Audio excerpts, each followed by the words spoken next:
Okay, punta na tayo sa equity. So, dulo to ng accounts classification.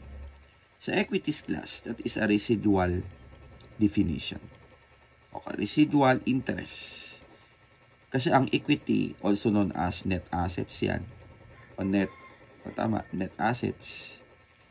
Kasi capital na lang yan, class. So, equity is equivalent to assets less liabilities. Pag hinanap sa'yo ang equity, magkano ang pinuhunan ng owner? Asset minus liabilities.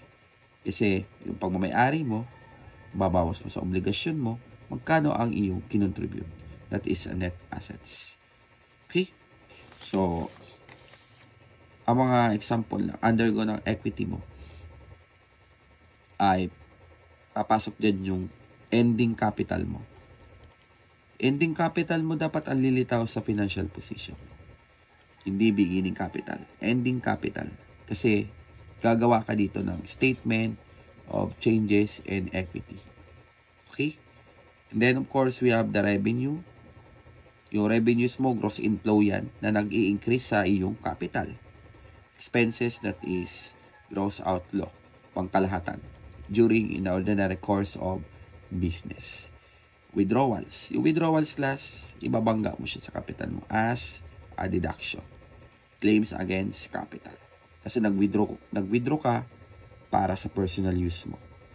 Mostly ginagawa yan ng mga owner kapag may in case of emergency. So, pwede rin tawagin siyang drawings. So, that is a withdrawals. Okay? So, ano pa?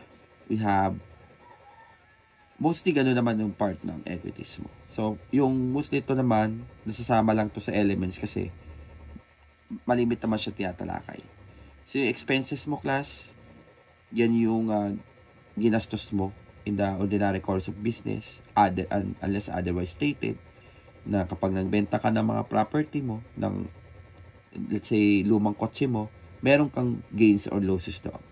Either kumita ka through gains or natalo ka through losses.